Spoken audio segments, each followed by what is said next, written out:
Awesome. Well, thank you for those of you that are joining us already. We see the attendees number going up. My name is Dr. Antonio Martinez. I will be your moderator for today. And we just want to thank you once again for being here with us as we welcome you to the Men of Color in Higher Education panel hosted by the Making Waves Education Foundation. For those of you that are in here, I would love it if in the chat you could put just like where you're coming from, what organization or school or company you may be representing, as it would be fun to see who's all in the space with us here today, in addition to myself and the amazing panelists that we have ready to go for this panel today. And so while we get those in, I just want to be mindful of time. And so we will be getting started. Once again, we're really glad that you're here with us today. Before we begin the conversation, I want to take a moment to share why this space matters and why it holds deep personal meaning for me. I'm a big believer whenever you're in a space where there's speakers, there's so much power in getting some insight as to who the speakers are, so that there's some sense of connection, some sense of understanding where this passion, this drive for creating spaces like this comes from. And I hope to do that with what I'm about to share about myself right now. Once again, I am Dr. Antonio Martinez. I am your moderator for today, and I'm a proud Richmond, California native and a product of the very community I now serve. As a first-generation college student raised by my mother, an immigrant from El Salvador, and my grandmother, I understand firsthand the complexities of navigating education systems that weren't built for us. It was a teacher during my senior year of high school who saw potential in me and encouraged me to pursue college. It was that moment that changed so much for me. I went on to earn my bachelor's degree in mass communication from California State University, East Bay, supported significantly by the Educational Opportunity Program, shout out EOP. I later earned a master's degree in education with a focus in multicultural counseling from San Diego State University. And eventually, I decided I wanted to go back to school, and I got my doctoral degree in educational leadership focused in social justice and equity back at CSU East Bay. My journey has led me through more than a decade of work in Richmond and the Bay Area, serving students, building programs, and now supporting first-generation scholars as a college success coach at the Making Waves Education Foundation. My story is one of struggle, but also of support, identity, and transformation. And it's why I'm honored to be in this space with you today. Today's event isn't just a panel, it's a moment of reflection, of celebration, of truth-telling. We're here to honor the lived experiences of men of color in higher education, those who face systemic barriers and equities, and yet continue to rise. For many students of color, the journey through college isn't linear. It's layered with resilience, persistence, and moments of isolation, but also self-discovery and community. Today, we uplift those stories, not to center struggle alone, but to showcase the strength, leadership, and brilliance that exist in these journeys. This is a space of affirmation, learning, and love. And so what I want to do now is I just really want to ground ourselves into the space and why these conversations are important. While this panel is rooted in storytelling, it's also informed by very real data and very real disparities that continue to impact men of color in higher education. While students of color now represent nearly 42% of undergraduates in the US, Latino and Black men remain among the most underrepresented in degree attainment. In California, just 13% of Latino men and 16% of Black men hold a bachelor's degree. This is compared to 41% of white men and 60% of Asian men. And yet, we also know this: when provided access and equitable services and support, community, men of color thrive. This panel exists not just to call out the disparities, but to celebrate the innovation, the intelligence, the leadership, and resilience that often go unseen. Today is about making those stories visible. It's about shifting narratives. It's about making clear that these journeys matter, and that real transformation in higher education begins with listening, investing, and acting on what we hear today. I'm going to go ahead and share my screen in a bit so you can see the pictures, although you already see them here, of the panelists, so that we can introduce them. Give me 1 second while I navigate this tech here. Awesome. Let me try and just make this full screen. Give me 1 second. Bear with me, y'all. I appreciate your patience.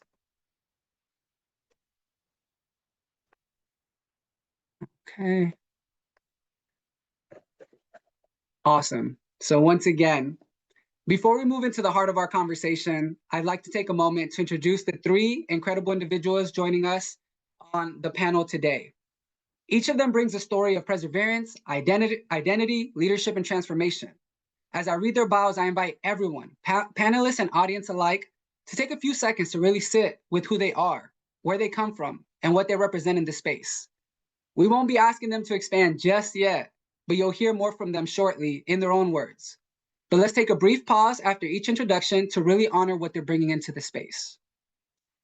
Our first panelist is Dr. Martin Castillo, Associate Vice President for Equity and Belonging and Dean of Students at Cal State East Bay.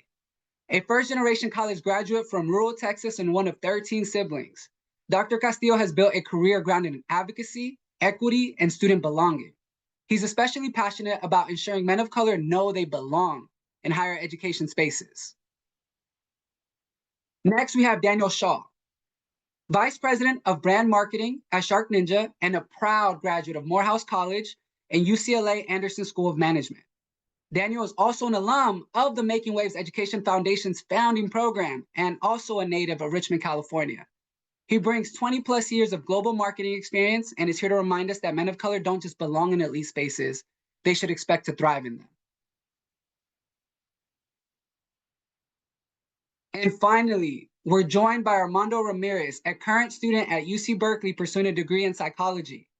Armando is a graduate of the Making Waves Academy from Richmond, California, a proud transfer student from Diablo Valley College, and part of our college and career success program. His story is a reminder that academic success isn't always linear, but men of color can rise and lead no matter where they start. Now that we've grounded ourselves in the journeys and leaderships of these amazing men, let's transition into our panel conversation. This is where their voices come to life, where we hear about the pivotal moments, challenges, and wisdom they've gathered through their paths in higher education.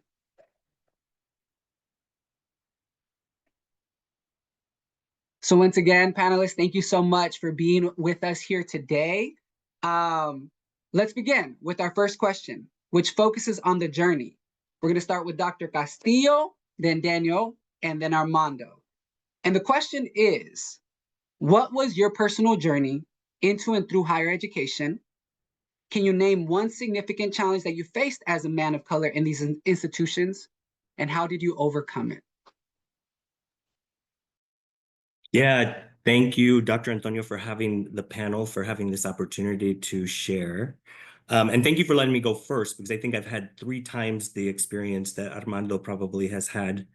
So it may take me that much longer to get my story out. I think you heard in the bio, right? I'm one of 13 kids raised by 2 proud Latino, Mexican-American parents in rural Texas. And one of the things for them that was super important was that each of the 13 children at least complete high school, right? That was their dream. They wanted to make sure that we all at least had that education. I think part of it, I need to make sure to share this, is my dad finished 6th grade, my mom 8th grade, so neither of them were high school graduates. They didn't know how to navigate that process. So really the way they supported us was just encouragement and making sure that we had opportunities to do what they hoped we would want to do. All 13 of us finished high school. 8 of us went on into higher education, and 7 of us earned degrees in higher education. So it was definitely an interesting track. Taking my own experience through that, you know, in high school, things came relatively easy for me. I loved to read. It was that time of when the country really valued speaking English.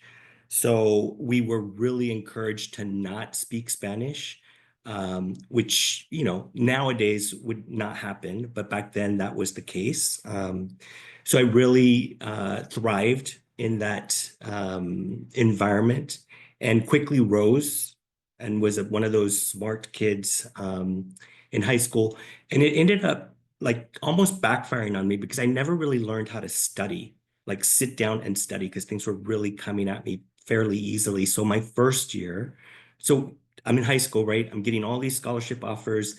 I'm not really taking time to think, what do I really want to do? I'm just kind of going with the flow and kind of the hype that's out there. And so I take this full academic scholarship to the University of Texas at Austin, which is this huge honor, especially in the small rural town in Texas. And I get there and I realize that I am surrounded by so many students who'd already learned how to study, uh, didn't earn my first B's, which at that point felt like such a disappointment. I felt like I was letting my family down. And then quickly realized that I needed to look kind of inside myself. What did I really want to do? Was this really giving me what I really wanted to do? And figured out quickly that the values of, familia and comunidad were missing for me, the community, the family. And so I decided to transfer a little bit closer to home. UT Austin was 7 hours. I transferred to Texas Tech, which was an hour away. So I had that support network again. And it became really important for me to figure out how to navigate college, right? I started by implementing some of the things that I'd learned from my parents, right? They taught us that you work for everything that you get. And so I immediately jumped into an on-campus job, then got into some student leadership positions, became a resident advisor, orientation advisor, and kind of through that stumbled into my passion for higher education administration. And now in my position as a dean of students at Cal State East Bay, I kind of rely on a lot of those experiences that I had back then. But I earned my bachelor's with a double major in English and journalism. Those of y'all may be way too young to remember Geraldo Rivera. He was one of the big broadcast journalists back then, and actually respected at that time. I wanted to be the next Geraldo Rivera, so that was in the English and journalism, kind of moved into the higher education, so earned my master's there from Texas Tech as well, and then decided, okay, now I was ready to see the world. I hadn't been as a freshman coming out of high school, but now I wanted to. So anybody out there with Latina moms knows this, right? All she wanted was to make sure that I made my way back to near the home, right? So I promised her I was going to spend 3 years on the West Coast, 3 years on the East Coast, and then I'd be back in Texas. Well, I took a job at San Jose State University in the Bay Area, and I've never left. So she made her peace. We made our peace with that, but it was being in the Bay Area that gave me my third opportunity in higher education, which was earning my doctorate degree at Cal State East Bay.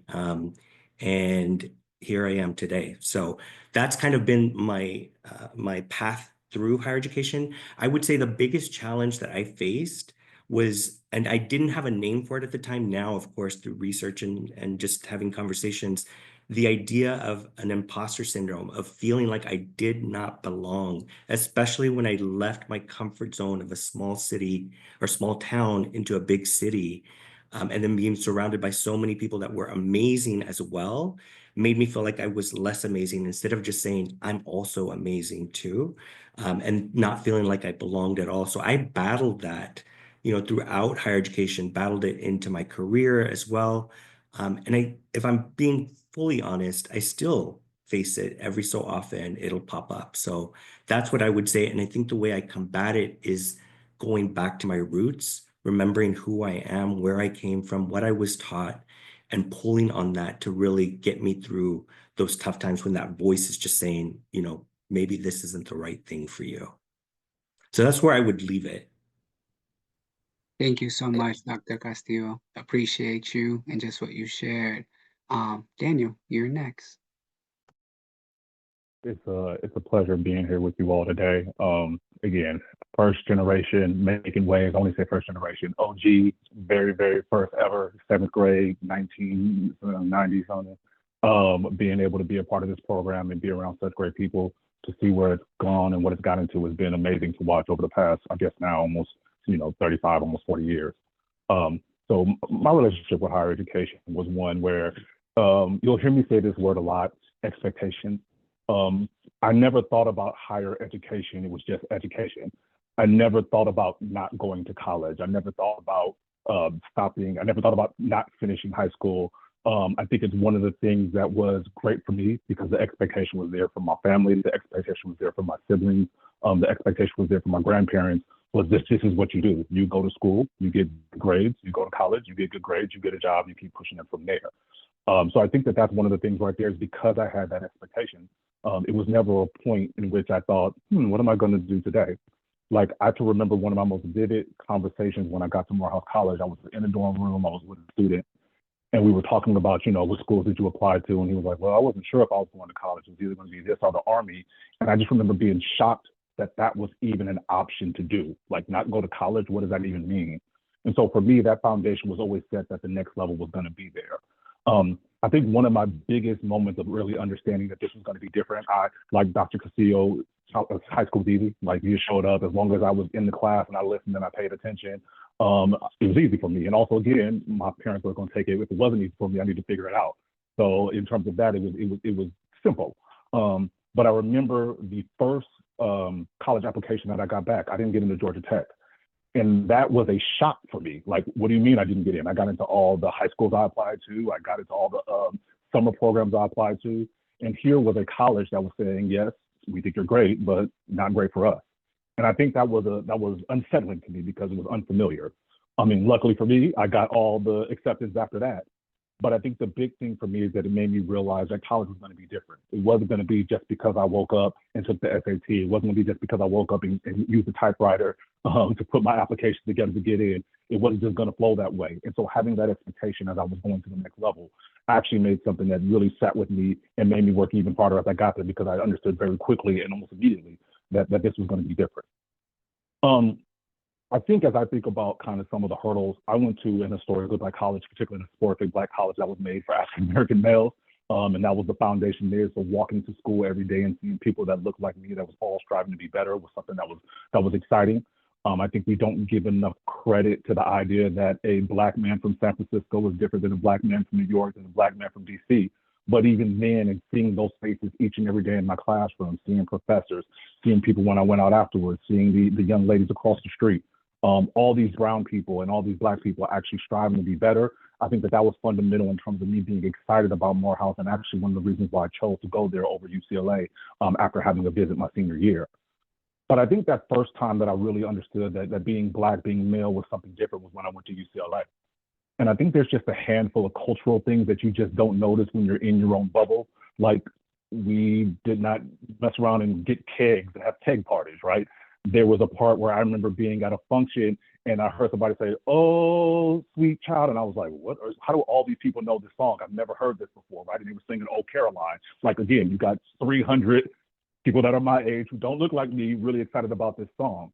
And so I think it was just those kind of things where you start having these noticing things and starting to figure out, okay, where do I fit in? How can I fit in? What things can I accept? What things am I going to put forward?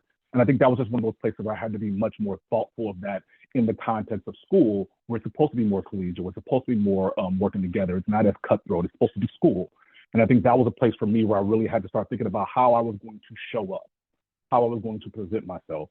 I think you realize pretty quickly, again, not only am I Black, I'm 6'4", I got green eyes. There's a lot of things about me that don't look like everybody else when I walk into a room. And so understanding that, really being cognizant of the way in which I presented myself, and the way in which I interacted with students, and the way in which I showed up both professionally and outside of that particular world, that was one that was really important to me as we started having it there. And I think that's a good place for me to end before we, start going to some of the other things. Thank you so much, Daniel. That was definitely insightful, and just appreciate just the openness with what you shared.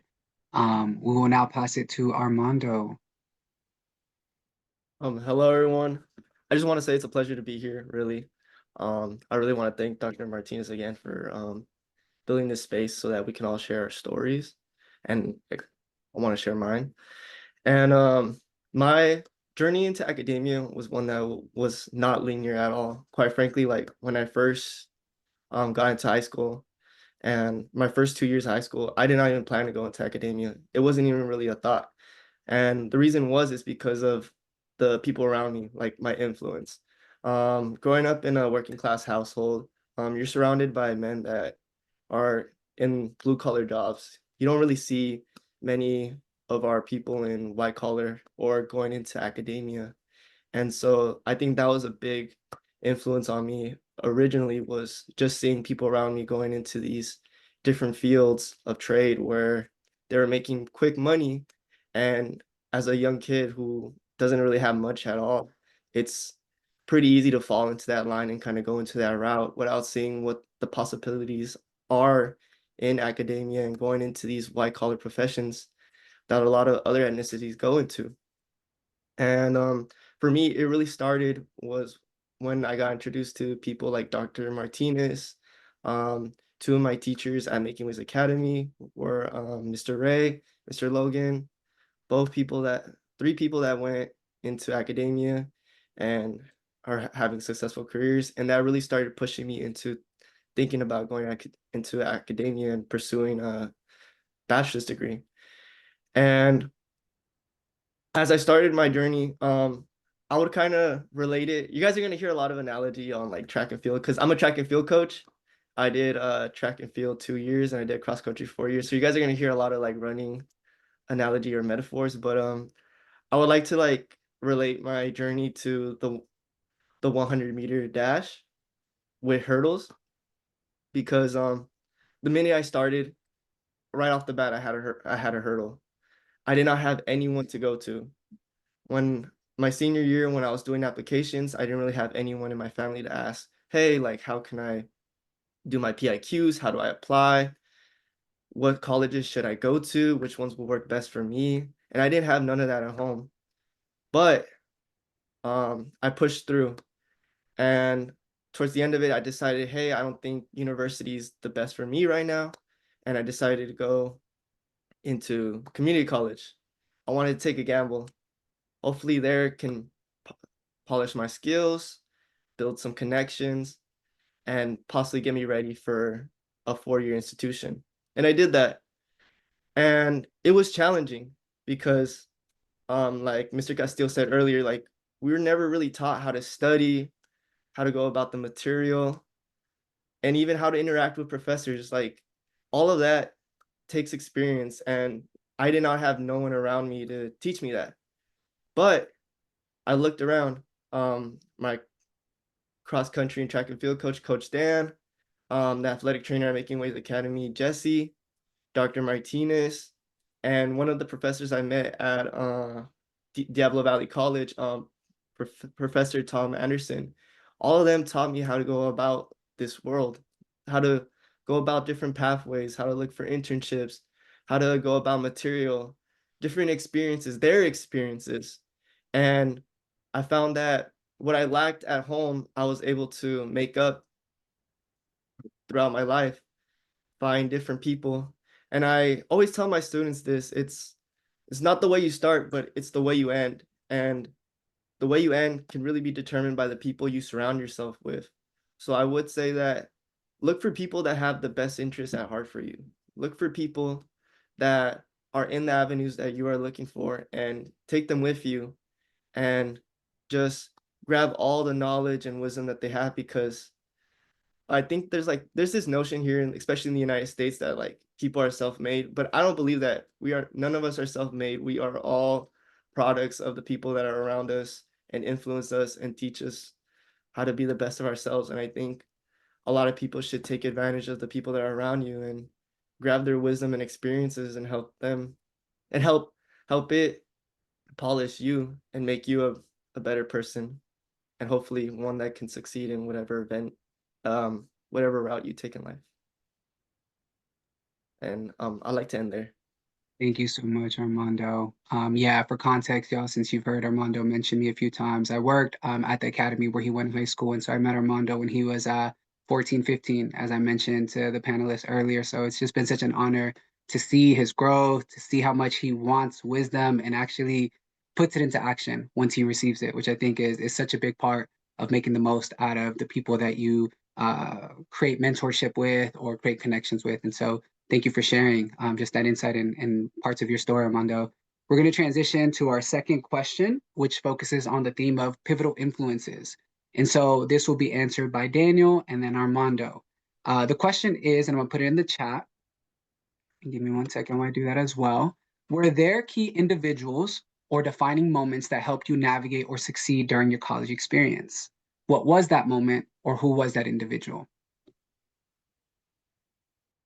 So I think one of the most powerful things Armando just said was talking about the people that were around you and the people that you choose to keep around you in order to be successful. One of the biggest things that making waves brought to me early in my career and early in my life was that I was around 50 to 75 people who all had similar goals in trying to be the best version of themselves academically. And it wasn't that I didn't have that before, but to be concentrated in a little tiny room on 17th Street in Richmond, as we all are trying to learn how to type and we all are trying to do all these various things, to have all these people striving for the same thing actually was something that was very encouraging for me, and something that it didn't feel weird to be good at school. I never was the person who was chastised for being a nerd or being too smart, because all the people that I surrounded myself with had those same and similar type of goals. And I think that as I think about my college experience, that was the big thing for me too. I had two roommates in college. So I had one roommate who I actually knew from making waves. So I'd known since I was in fifth grade. And then I had another roommate who came from LA. And I remember the one thing I would do, I would come in, long day, second job, all that stuff, come in, and I would see them on the computer working. And that was the thing for me. It's like, okay, this is what we do. This is how it's supposed to be. This is how we're going to be successful. It's not again, I go to the expectation. The expectation is there, but here's the work that needs to be done to have it. So it wasn't a teacher, it wasn't a class, it was literally the people that I surrounded myself with, and being able to see the grind and see the effort that they put into to being the best versions of themselves academically. And then coming back home from summer and seeing the people that I was with, either from making waves or I went to high school with, doing the same thing in summer school, having part-time jobs. And so I think everywhere I went, it was reinforced that I was supposed to be doing this. I was supposed to achieve. I was supposed to be at the high level, achieve at the highest level. And that became my expectation. So I think the best thing about that for me is that when I didn't fail, because it wasn't all roses, Armando talked about the idea of the hurdle, there was a couple in there. When I tripped on a hurdle or when I saw one in my place, it defined that I wasn't supposed to end the race and I wasn't supposed to still come in first place. It was jump over that thing, figure out how to get around it, maybe knock it down if I got to do that too, and then being able to keep moving forward from there. So as I think about kind of those influences, it wasn't necessarily anybody above me. It was really my peers and the people around me who all had the same level and desire to be great. And then that just pushed me to want to be to the next level as well too. Thank you so much, Daniel. Yeah, there's this saying that I'm sure a lot of us are aware of, which is this concept of iron sharpens iron, right? And when you just see other people grinding and hustling, you at times feel like there's no choice but for you to do the same. And so I appreciate just that emphasis there. Armando, could you share a little bit on behalf of this question? Yeah, so like a key individual that like really like influenced and helped my experience like in college was during my stint at Diablo Valley College. The professor I mentioned earlier, Professor Tom Anderson, he taught biology at Diablo Valley College, and when I took his class prior to it, like I kid you not, guys, I had like zero knowledge on bio whatsoever. Like the most I could say was like that the cell was like the smallest living organism. So like I had nothing going into his class, but he was very understanding and he taught me how to go about material, how to study, how to make groups. He forced our class to kind of like group together and build a really like bonding class environment where we can all study and work together. And I really thank him a lot for my success here at Berkeley, because if it wasn't for him, like I don't know how my study skills would have been, because prior to that, like I had zero study skills whatsoever. And I didn't really have no one to lean on. Like I mentioned earlier in the previous question, was I didn't really have any male role model to kind of go about and tell me like how to go through these different things in college. And he was really one that kind of set the way for me to grow my experiences within very difficult classes. Biology is not an easy class for anyone that has taken them. And he was able to teach me how to go about testing in a different way prior to how I viewed it previously in high school and in my first year of college. And the reason I was able to build this relationship with him, and I'll tell a lot of people that are going into undergrad or are in undergrad, is go to those office hours. I do not have to say this much. Please take advantage of those office hours, because professors give those office hours in order to build relationships with students. And I feel like a lot of people don't take advantage of that. And I really recommend take advantage of that, because it gives you an opportunity to build a relationship with someone that you can possibly connect to. Like if there's a professor and in this panel, if he's a man of color, take advantage of his office hours, build that connection, build that relationship, because this could be opportunity for you to either get into the lab. A lot of professors do research, and this is opportunity for you to get into his lab or just have a connection with someone that's in higher academia, and they're always going to have wisdom and knowledge.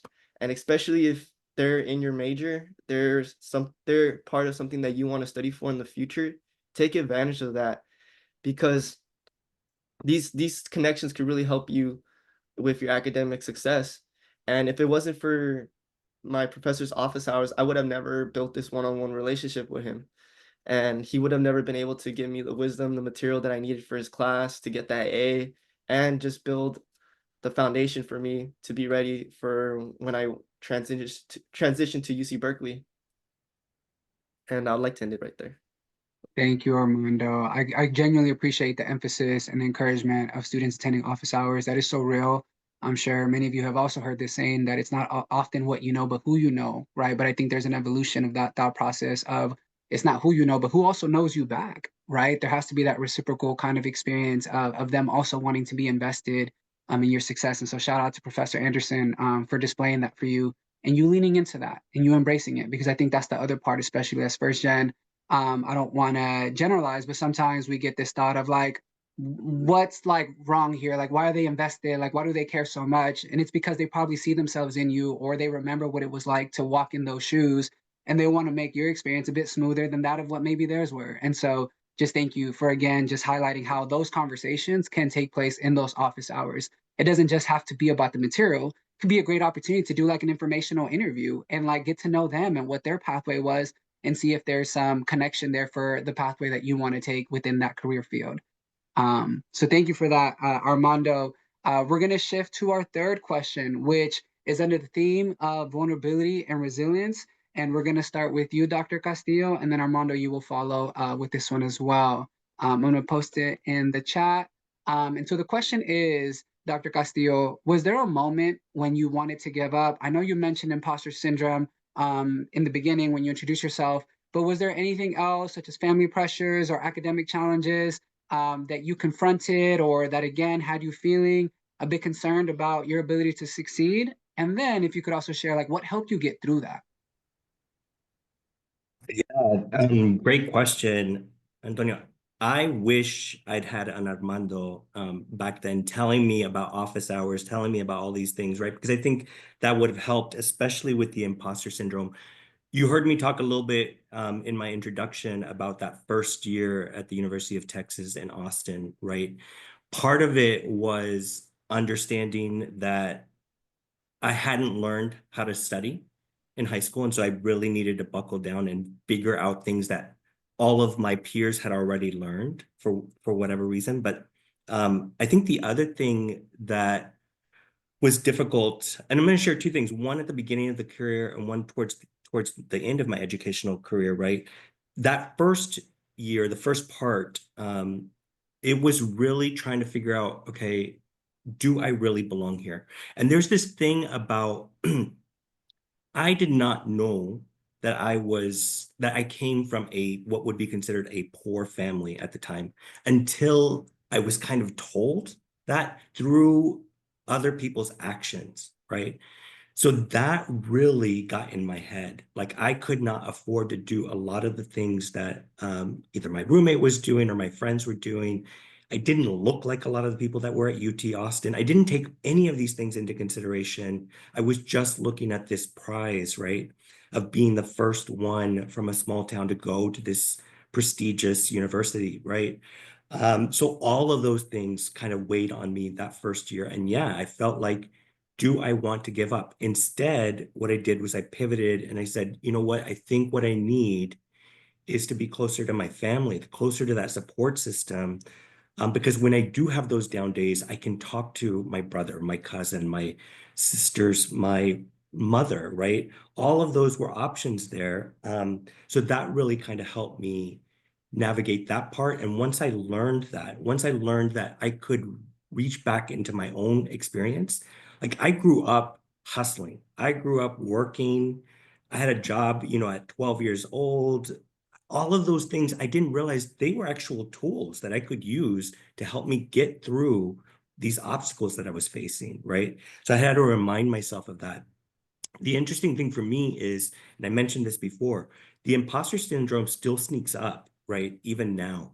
And when I started my doctoral program, which would be the latter part of my educational career, um, I'd been out of the classroom for over 20 years by then. So I was already feeling a little like iffy. Can I do this? Right? I start off, I'm taking my first year and I get matched up with a professor who really and truly, I don't think it was malintentioned, but when I'm talking to him, he's talking about how I could be doing better because he thinks I'm just being lazy and not applying myself. And that just starts to trigger me, the whole idea of being lazy. When I'm feeling like I'm working harder, and I've felt that way all throughout my career, like I've had to work harder to prove myself as a brown man, right? A person of color, and to have somebody tell me who is, they were white, a white professor, tell me that I'm lazy, it just really triggered me.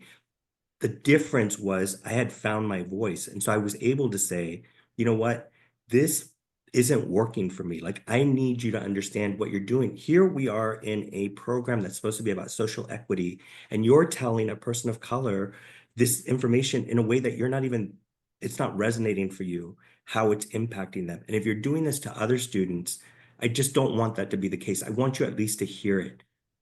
He was amazing. I mean, he took that, he absorbed it, he went with it, and some things started to change. But it is these obstacles I continue to face throughout my life. I think many of us will face them. I think what we have to figure out is, where is that voice, and not to forget that so much of it, you've already lived through it. Just pull on some of the experience that you've had from the past and apply it to the current situation. And that should at least help push you forward. Thank you so much, Dr. Castillo, for everything you shared. What I really want to highlight was that of your undergraduate journey and you giving yourself permission to transition into a space that was maybe more supportive and ideal for you. Because I think sometimes, especially for first generation students, they think if they're not doing well in a specific institution, that just means they can't do well at any institution. But that's not always the case. There's so many layers, there's so many nuances to these experiences. And sometimes a change of scenery is exactly what someone needs. And I'm so thankful that that's exactly what you needed. And it continued to help you thrive to where you are today. And so thank you for that, Dr. Castillo. Armando. Oh, hello. Um, a moment of where it was really difficult for me, a moment of resilience and vulnerability was my transition into my first semester of Cal this previous fall. It was probably like it was the challenging moment of my life, I will put it that way, because I'm going into an institution where everyone there was valedictorians, salutatorians, top of the top. They have the resume, the internships, the grades. And for me, I just felt like a kid that just transferred over with, I mean, not nearly the same level as them. I personally felt imposter syndrome was very much in my mind that whole semester, because I failed. I'm gonna be real. I failed my first exam there, and it was just already creeping in that idea. It was like, do I belong there? Am I wasting a spot for someone else that does belong there? That was just my idea. And being surrounded by all these people that are on just grind mode, working all the time, getting all the internships. Everyone there works, school, internship, and sleeps. Like, well, they probably don't even sleep, I'm gonna be real. But it's just like, it's that environment where you feel like everyone's perfect. And it was really putting an effect on me mentally, because do I belong there? That was my big question. But if it wasn't until one of my classes where I really started building relationships with my peers that I realized, oh, like they're human too. And I think that was just something I really needed to remind myself, that no matter what institution you go to, whether it's the number one institution in the country, the IVs, states, UCs, any school, everyone there is human. Everyone there makes mistakes. Everyone there fails. And you just got to remind yourself that like we all struggle in life. And I think once you really like humanize your peers and your professors and tell yourself like, hey, these people are human, you're human, I feel like it really then changes the way you go about school, because if you're just in this like, oh, I need a perfect resume, perfect grades, I need all the A's, I need all the connections, all the internships, you're gonna burn yourself out. But it's through building personal relationships, humanizing your peers, hanging out, relaxing, having a real good balance of school and social life. I feel like that's where you really start thriving. And I'm someone that's seeing it now in my spring semester, where I really have a good balance this semester of school and social life. I'm in a club. It's LBSA, Latin Student Business Association, and I've made a lot of good friends there. And in those relationships too, I see like we all fail and we all succeed. And it's just, you gotta keep that mindset that like, hey, like we're gonna fail, but there's also other days where we're gonna succeed. And you just gotta constantly remind yourself there's always gonna be ups and downs, but just keep up your head up and tackle everything with the best that you possibly can. And I think also some advice that I would really want to give when you're going into these institutions that are really challenging and rigorous is go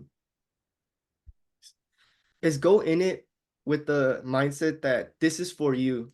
I think like as first gen students, we really feel like our achievements and our achievements and grades are for our parents or for other people. But no, you got to remind yourself, this is for you. This is your life. You need to be doing it for yourself. If you're doing it for anyone else, it's not going to be as enjoyable and you're going to burn out. But if you just consistently remind yourself and take the path that you want to take personally, then I don't see you doing anything else but succeeding. And I think it just sucks because us as first gen students, we have this like pressure to succeed because we owe it to our family members and to our friends and to everyone around us. But I think it's important to consistently remind yourself like who you're doing it for. And at the end of the day, you're doing it for yourself and for your best interest. And I think once you have that mindset, once you go about it, once you tackle everything with the reminder that it's for you, then I mean anything's possible in my eyes. I'm living proof. When I started community, I told myself, hey, like these are your markers. You want to get into UC Davis, UCLA, and UC Berkeley. You're not doing it for anyone else but yourself, because this is your life. You need to take control. Take control of the steering wheel and tackle it to the best of your ability. And that's what I did. And I think it's just a constant reminder that, hey, like, do what's best for yourself and you'll succeed. So, yeah, I'd like to end it right there. Thank you, Armando. I think what you really highlighted was the importance of like community and building that. Because in building community, like you said, you get a chance to hear the stories of your peers and realize that you're not all that different, regardless of maybe their backgrounds or their accolades. But you're all on the same journey, right? You all got that same letter of acceptance. You all are having the opportunity to access those resources on campus, like we said, the office hours, the tutoring services, joining clubs and organizations, which is another thing you mentioned being so helpful for you. And something that I always encourage my students to do is get involved, right? Feel connected, even if it's a small group, as I saw in the chat here, like this question of like belonging and identity. Like it's so important to become aware of what resources exist on your campus. There might be affinity groups, there might be cultural centers, and leaning into those, right? Making time for it, because the reality is there's always going to be so much on your plate that there has to be a level of intentionality around, you know what? In between this break, I'm going to go grab my lunch and I'm going to head to that cultural center. I'm going to check out that event that affinity group is hosting. If nothing else, just to be in a space with other students who might have similar identities and backgrounds. And it's through that you build the friendships, which then you said translates into fun, into then enjoying, just like also being that of a college student without it being just hyper focused on just the academic portion. So I love that, Armando. Thank you so much for sharing that. And we're actually going to transition really great into our following question, which revolves around cultural identity and just how our race, our backgrounds played a role in our college experiences. And for this one, we're going to start with Daniel, and then we're also going to have you share as well, Armando. And so I'm going to put the question in the chat. And so Daniel, we'll start with you. And the question is, how did your racial and cultural identity impact your college experience? Were there moments of pride or moments when you felt isolated? Yeah, so it was funny listening to Armando. I heard him say he's in the club, and I thought he was about to start talking about popping bottles, but it's like, oh, it's just a school club where you're doing stuff. I thought it was going down a whole different path. So, But no, I think twofold.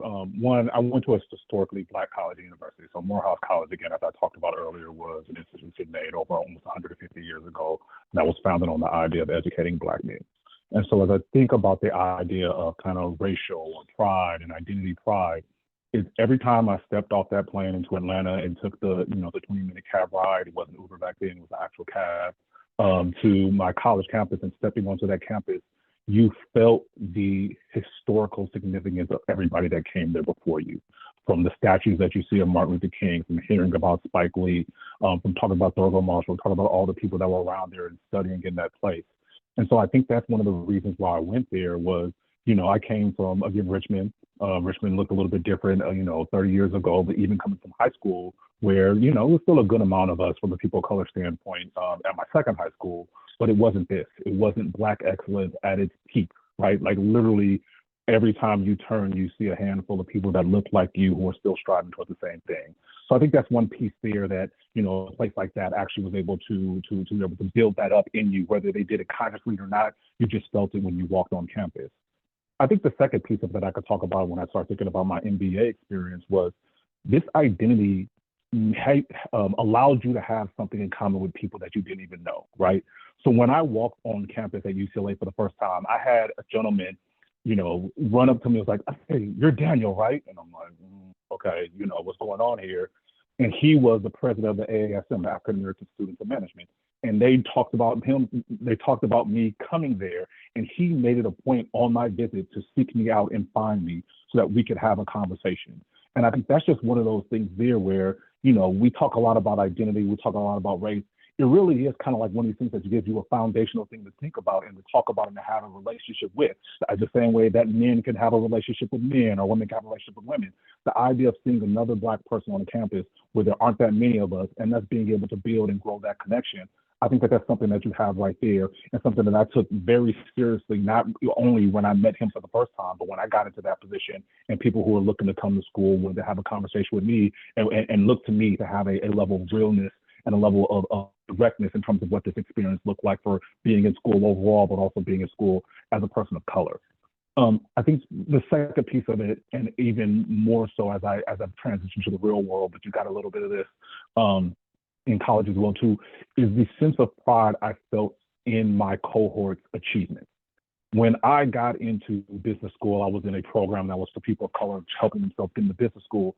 I was way more excited to see the people that I was in my cohort who ended up getting into school and them getting their applications than I did even for myself.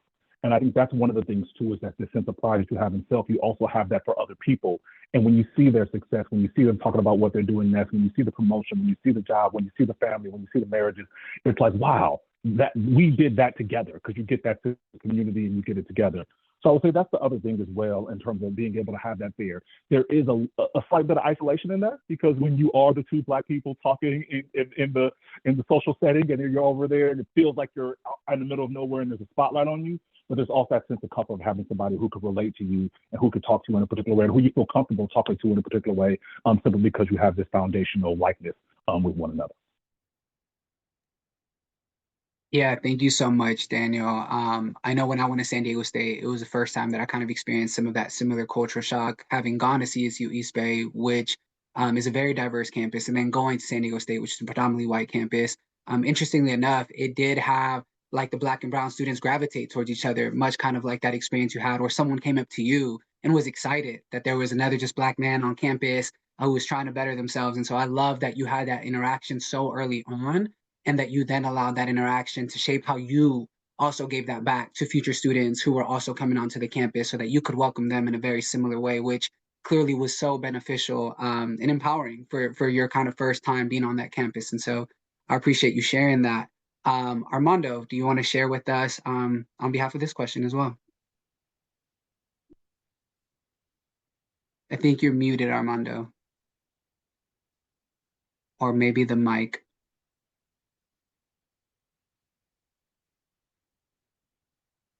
Just bear with us, y'all, as Armando figures out his audio.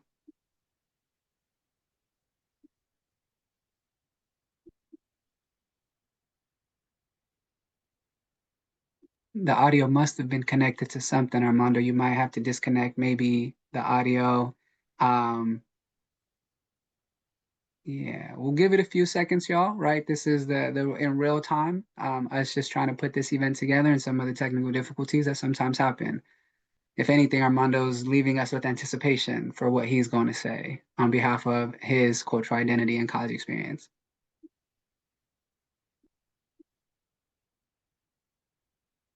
Okay. Armando, feel free to figure that out with a level of patience and take your time. Dr. Castillo, do you have something that you feel would be helpful to contribute to this question? Yeah, so one of the things that's interesting to me, because I saw the question in the chat, right? And a little bit of what Daniel was talking about also applies.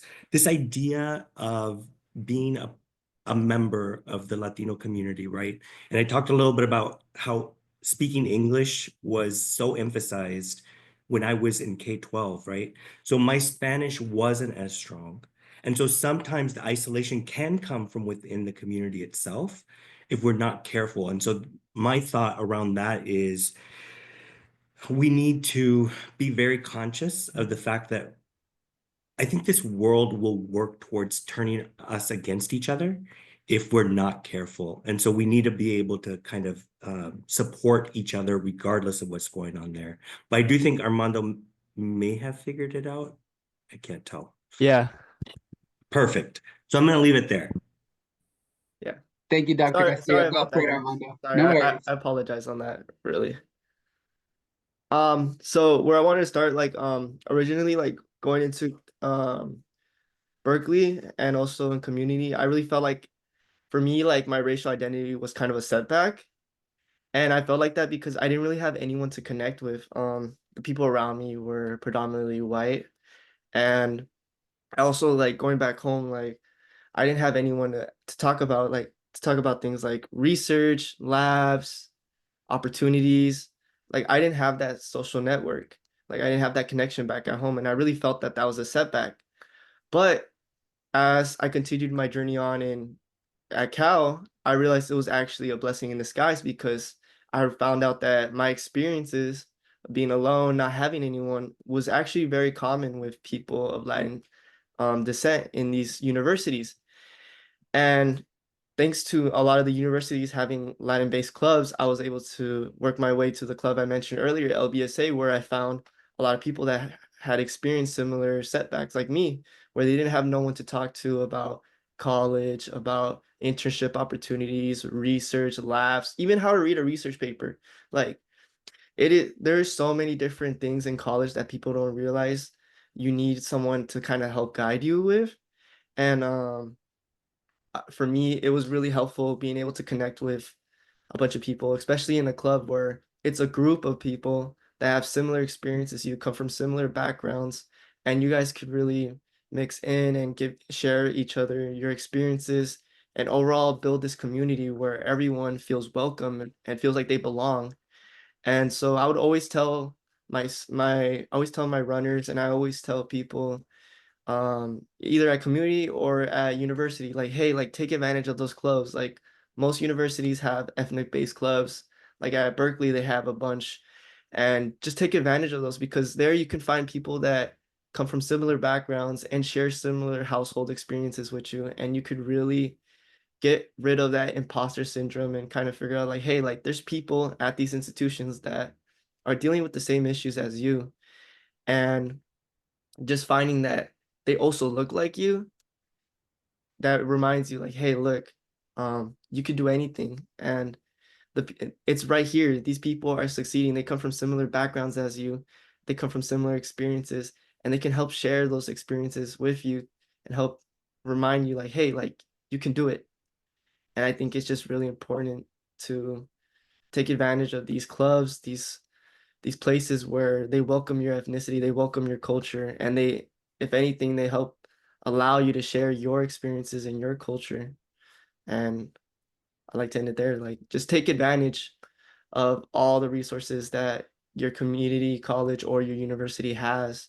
Take advantage, like, especially if they're ethnic based clubs where it's the same faces as you. They look the same as you, because in that you can find people that share the same experiences as you, and it can really get rid of that imposter syndrome that many people like us experience at these higher levels of education. Thank you, Armando. Yeah, it makes me just think about you initially said that you felt like you didn't belong there, right? But when you see people that look like you, come from similar backgrounds, it becomes this new way of looking at it. Like, not only do I belong here, but we belong here, right? And you get a chance to make that stand with every day that you go to school, every day that you go to class, and you're taking advantage of this educational opportunity that you have earned and you work towards. And so, just thank you for sharing that, Armando. And I'm glad we were able to get the audio so that you could do so. We are getting to our last two questions before we then allow the audience to ask questions that we'll also answer and give some thoughts to. So audience members, please feel free to prep some questions in your mind as you're hearing the responses for these next two themes, which with the next one being that of beyond the degree. And so we're going to have Dr. Castillo share first, followed by Daniel. And so I'm going to put the question in the chat. And the question is, Dr. Castillo, beyond your degree, or in anticipation of earning it, but in this case, beyond your degree, what is something you most appreciated about your college experience outside of the classroom? And we've already been touching on this. So maybe you want to expand, elaborate, or maybe you want to highlight something different that hasn't been touched on yet. But examples that we put here were friendships, networks, growth, worldview, club involvement, etc. Great question again. Just following from what was the previous question, right? The friendships part is something that it just stands in my mind, right? Once I moved into an area, Texas Tech, and felt the connection, I'm still in touch with a core group of friends from undergrad. And I think that helped me get through it, right? We were experiencing the same things and support for one another. And I think that those are the friendships that kind of last forever. But what I would want to highlight in this is, I think that the biggest thing for me that I took away from my college experience, beyond just getting a degree, was the ability to have independent thought, to be able to do research on my own and kind of figure things out. So for me, it's become even more important in the world that we're currently in, where there's so much social media that kind of just inundates you with different opinions and news and all that stuff. And it's very easy to fall into believing the one that's the loudest. I take a lot of pride in having learned in the higher education setting how to look at an issue and see both sides of it. I may not agree with one side, but I can see that other side and be able to have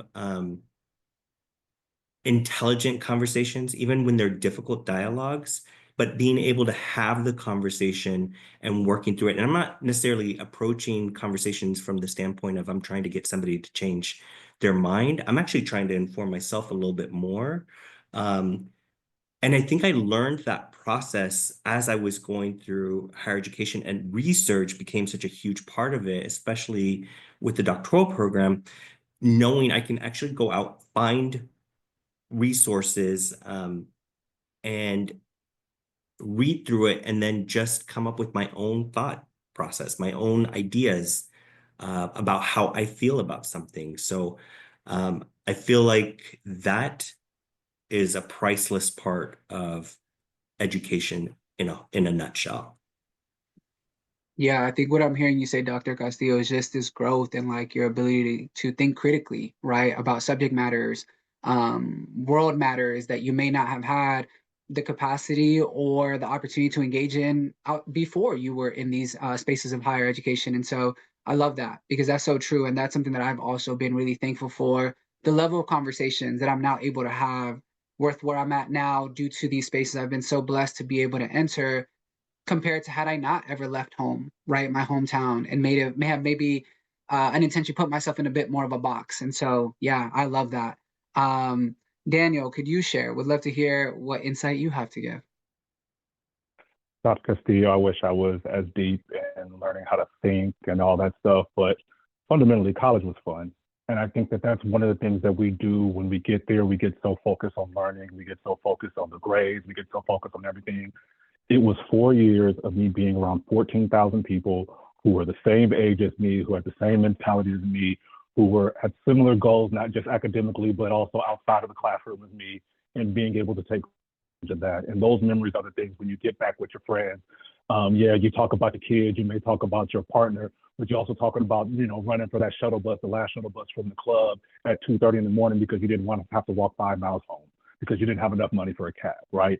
And I think those are the experiences that we need to make sure that we are giving enough thought and credit to, as well as us making sure that we can get to the best that we can academically and learn as much as we can. The second piece of this, and I think I'm just going to be direct again, the jobs I got out of college, I got because I went to college very directly. They came there and recruited me. They said, you have this degree, you're done with this degree, here are these checks. And then those are the places where I had the chance to cut my teeth and really start getting the experience that I have to get to where I am now. And so I think it's very transactional for me. I got a degree, I got a job, and now I am where I am, right? And so I think that's another piece of it too, is that, yes, again, learn as much as you can, experience as much as you can. But at the end of the day, and I think Armando talked about this, what are you trying to get for yourself? Where are you trying to go? And how do you make sure that you use that degree, you use that time in college, you use that education, you use that network, you use all the things that we talked about today to get you to wherever it is that initial end goal is, because that end goal is going to continuously move. So those are the two things I have there. Is like, I had a ton of fun, and those memories are never, ever going to go away. And then, the reason I make money is because I was able to get those jobs coming out of both undergrad and then ultimately my MBA out of UCLA. Thank you so much, Daniel. I love that you highlighted that of fun. That is something that I try my best when working with students to remind them, like, this journey should also be fun. Like, yes, you're going to have those all-nighters trying to finish that paper, but also have an all-nighter with friends where y'all go out, go dance, have fun. Go to that burger joint that, is open at 2 in the morning still. And that's where you sometimes have the most like memorable conversations, experiences with each other that, like you said, 10 years down the line, 20 years down the line, you can't help but just like reminisce on and just, laugh at just how life has changed over time. And yet that moment was so pivotal and so special because of just the interaction or the conversation or the experiences that took place. And so I love that, because that is something I always make sure my students remember. Like, you got to work hard, but you also got to play hard. Like, go have fun. Like, you're only in college for a limited amount of time within this particular like level of college. Make the most out of it in every way, shape, or form. And I love that you did that. So thank you so much, Daniel. We're gonna have our final official question here, and we're gonna have this start with Dr. Castillo, and then Daniel, you will finish us off with this one as well. The question which I will put in the chat is that of, what are one or two most impactful supports or changes that you believe institutions can make or enhance to better serve men of color? So it's things that currently exist and, can be better or improved upon, or something that you feel like there's a need for that isn't currently there. Yeah, I feel like we've talked a little bit about this throughout, right? This one theme. One of the things that immediately came to mind when I saw the question was the idea of having peer mentor support, people who look like us, helping us and helping us understand we belong.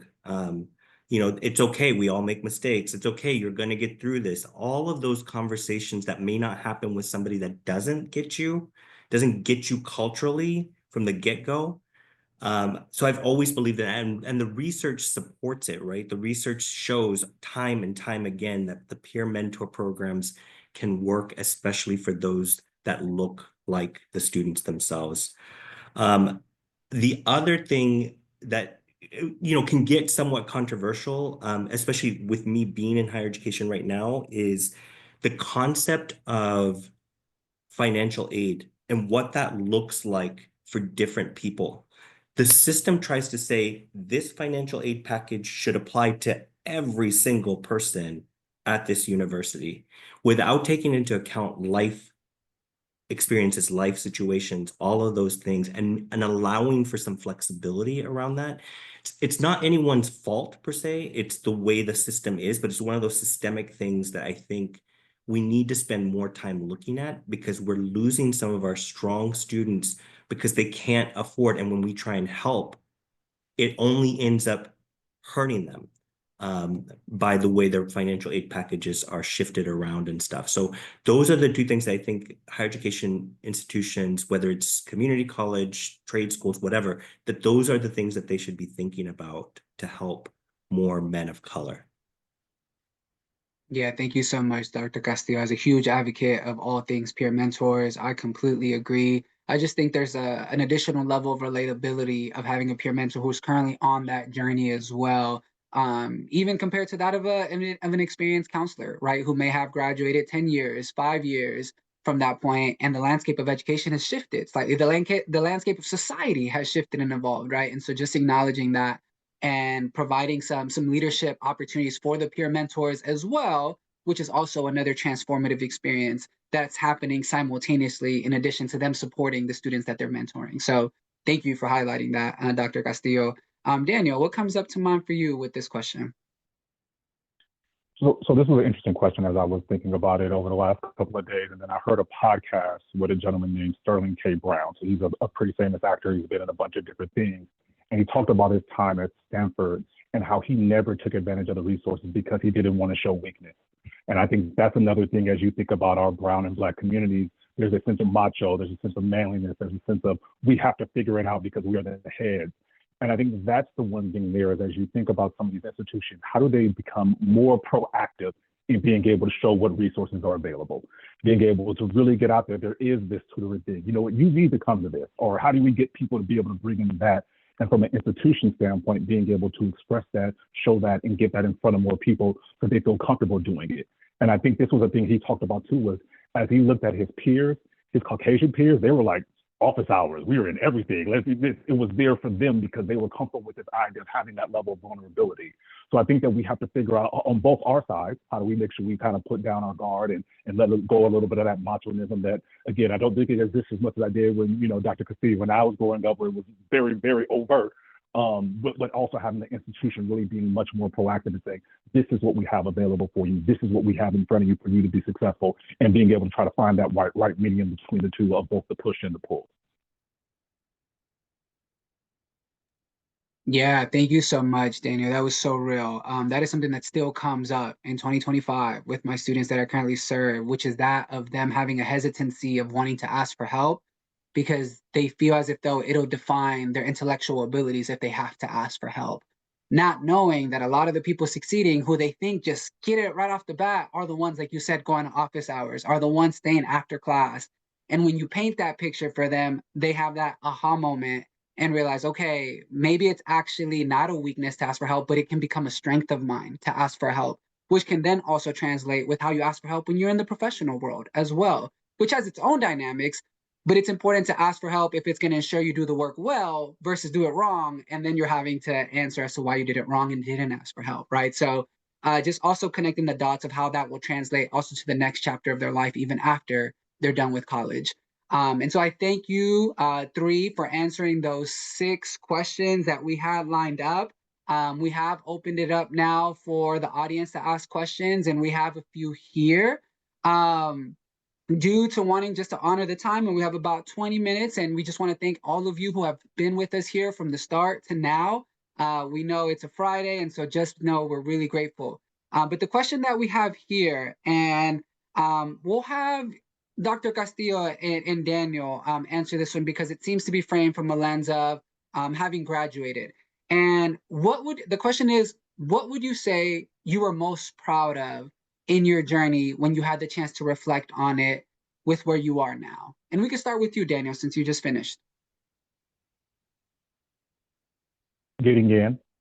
I think that, again, as I talked about earlier, the expectations, my expectation is if I start, I'm going to finish. But the place that I didn't have any control over was getting in. And so I found much more pride and appreciation with the idea that I went through the process. I took all those tests, and then I was able to get into a handful of schools from there. Once I got in there, it was on me to figure out how to finish. But I think we don't take enough pride in the idea of, like, yes, getting over that first hump is the biggest step. I can't graduate college until I get in, right? And I think one of the things too, the second thing that I'll just call out for that, as I think about it now and I reflect on it, is colleges, jobs, all that stuff, they let you in because they want you to succeed. Morehouse serves no purpose for me dropping out after my senior year because I didn't finish. And so that's why I think that now that I think about how much effort, how much thought, how much evaluation was put into letting me in, I find much more pride in that idea of being able to get in the first place. Thank you so much, Daniel. I appreciate that response. Dr. Castillo, actually, if you don't mind me pivoting just again to be able to honor time, another question that we have that I actually hope you can answer is what advice or recommendations would you give to students that are about to graduate and are about to transition into that next part of life, still being first gen, right? So it's still being to some extent an unknown, but what would you encourage them to just think about, or how could they best prepare for that next chapter of life? Yeah, I mean, gosh, that's an interesting question, because my hope would have been that they'd gotten some advice even before that, right? To have done internships to kind of explore what do you really want to do with your life, those sorts of things. But as they're graduating, I think one of the things that kind of gets skewed a little bit out there is this concept that you can do anything you want to do, right?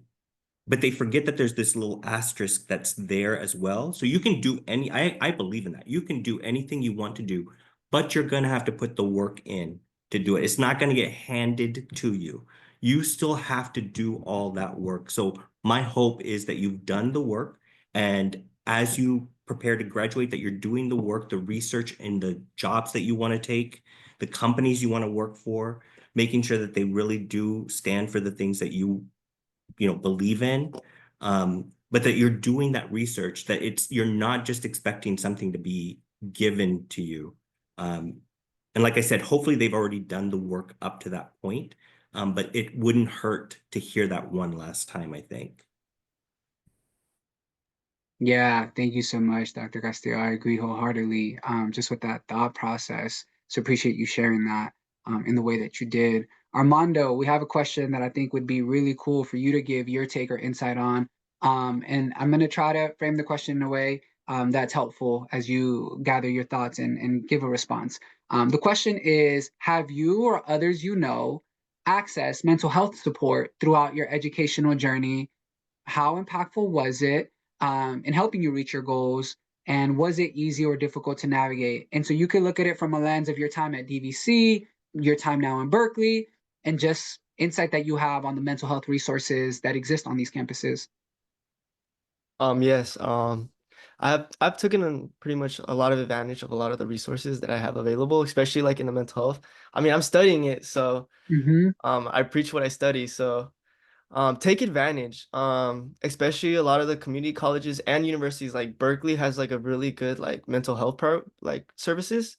It's called DSP, and then also at DVC it should be called DSS, and they're really accommodative of people with different disabilities, and whether that be mental health or physical, or just as simple as like, hey, like I struggle with exams, I struggle with tests, like I need more time, or maybe I need a space where I could be alone to really truly get the best out of my abilities. And I'd say take advantage of those resources. I've seen it a lot with a lot of my peers. They take advantage of those resources, and it really truly does help. Like for instance, at Berkeley, the DSP program, they give you the option to take your exams like in a different room at a different time that works best for you, with smaller classrooms. So instead of taking it with 200 students, you're taking it with maybe 30 students. And for a lot of the students, like that's really the best way that they can succeed. And also, they help you structure your classes. They help you find what's the best credit load for you. And if that's the best way for you to succeed, take advantage of that. You don't have to follow the traditional route that a lot of us take of taking exams in a normal classroom, or taking the normal coursework, or just simply like asking for help. Like take advantage of these sources. And a lot of the a lot of the institutions out here, they're really vocal about you taking advantage of these resources because they're there for you. And a lot of the colleges have counselors, they have mental health providers, therapists, and I will say sometimes they get a little busy, and there might be not a lot of times, but you could squeeze in like an hour. And for a lot of people, that's best. Like for me, I get an hour therapy every month, and it works perfectly for me. It helps. I get to talk what went on with my month. We get to reflect. We get to look at what's going good, what's going bad, and we can kind of adjust there and really work to have a better mindset moving forward with how I'm going to tackle my next endeavors. And I think for a lot of students, they should do that too, because it could really help organize what's going on in our head, especially like as an undergrad. You have so much going on. You're trying to work, school, you have your family, you have your social networks, you have a lot going on. And I think just having someone where you can go and kind of, hey, look, this is what's going on. Maybe we can kind of, we talk about it, maybe help me adjust. What can I do things differently? How can I approach things differently? Especially like mentally, because a lot of times we kind of go about, and both the men on this panel mentioned it, like this idea of machismo, especially like in men of color, like we really have like this toxic mentality, and having someone to kind of go about teaching like, hey, like maybe you can kind of adjust, go about this differently, maybe see work, academia, or your social relationships. Maybe we should kind of approach it in a different way, and that could very much help you succeed in college and in the future. And I'd say you start now so that you can kind of build the bridges of having a really healthy mindset in the workforce and in academia, because for me, it's taking care of that has been really helpful in me getting to where I'm at today. And I will preach to everyone to take advantage of the resources that these communities, that these institutions and communities all have to offer. Thank you so much, Armando, for being just vulnerable and open about your experience and even connecting it to that of the field you're pursuing, right? And I love how you said, like, I practice what I preach. Like, I don't want to just go into this field. Like, I also want to access the services that exist within this field. And something that, I would tell students is that oftentimes your tuition is paying for these services to exist, right? So even more of a reason for you to want to take advantage of it. And oftentimes it is within these institutions that we have our first like opportunity to really take advantage of it as a young adult without needing like consent or permission from families who, for better or worse, may still see these services as taboo or a bit scary or a bit foreign. So definitely encourage and a big advocate of all things mental and emotional health. And whatever can get you in the best state of mind, the best state of just emotions to succeed in all aspects of life, gonna always encourage folks to do what they need to do to get there. Thank you three for answering those questions, and thank you to the audience for proposing those questions to us. They're very powerful, and I love that you all gave the panelists a chance to answer things that were outside of our already original questions. Before we wrap up, as we are coming to a close, I'd like to invite each of our panelists to share one final thought. We've talked about struggle, leadership, growth. I'd love for y'all to leave the audience with one final piece of advice that you'd give to the next generation of men of color in college. And we can go with the order that we started with, which was Dr. Castillo, Daniel, and then Armando. And I'll put that question in the chat too for you to be able to visually see. Yeah, so much that's already been put out there, right? Great information. I think the one thing that we may not have emphasized, or I may not have emphasized before, is figuring out how to involve your family, your community, your support system, bringing them into the equation, making them a part of that solution, making them part of that journey, allowing them to experience it with you, if it's possible, if that's something that's available to you. I think those are the things. Honestly, I think higher education misses so many opportunities to do that, to figure out ways to bring in the family and or the support element from communities for the students. We try and do it through peer mentorship, but that doesn't, it's a different sort of support. So that's what I would say as advice to men of color who are thinking about pursuing something in beyond K-12. Thank you, Dr. Castillo. Daniel? One of the best things that I've ever heard was everything worth having is on the other side of hard. And I think we come into some of these scenarios and situations we expect, again, success before to equal success in the future.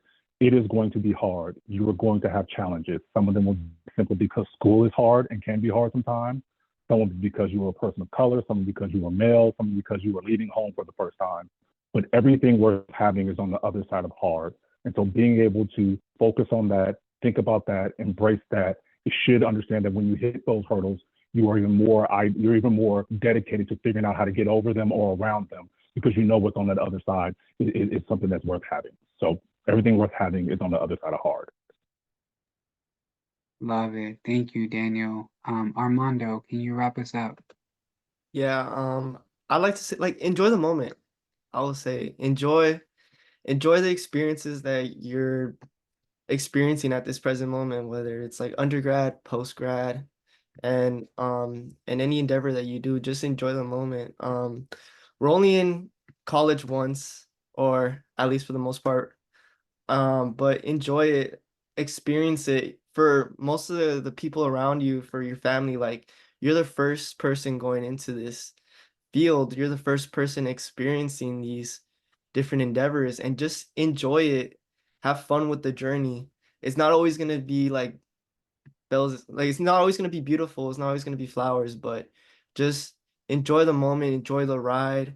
Like we said earlier, take advantage of like having your friends right there, because once you get into the adulthood, once you get into the workforce, like those possibilities aren't always going to be there. So just take advantage and enjoy the moment. Go out, go to Taco Tuesday, go to the bars, like go to the party, like enjoy it, find the healthy balance in life, because like for a lot of people, like you guys just got to remind yourself, like you only live once, like you only like experience these experiences once. So just take advantage, enjoy it, so that when you look back, you can be like, wow, like that was a really eventful time in my life. Even though like I was experiencing things that for the most part were very difficult, like there was some beauty in it. And like there's that saying like that sometimes like the journey was better than the destination. And for I feel like a lot of people undergrad, like that's how it was. Like once you get the degree, it's like you see the paper, but then you look back and you see of all the experiences, all the moments, all the friends, the connections, the social networks, like everything. You just look back and it's like, wow, like I did experience a lot and I enjoyed it. And it's not always going to be beautiful, but at least for the most part, make it beautiful. Like enjoy it, have fun, and just live your life to the fullest, because we never know what's going to happen the next day. So just take every day with what you can, do your most, do what's best for you, and just enjoy it, have fun, live life to the fullest. That's what I always tell my students. That's what I always tell my peers. Like, enjoy the ride and enjoy the struggles as much as you enjoy the good times, because it's your experience. And when you want to look back at it, telling yourself like, hey, like this was a really great journey, and I'm proud that I went through it. Thank you so much, Armando.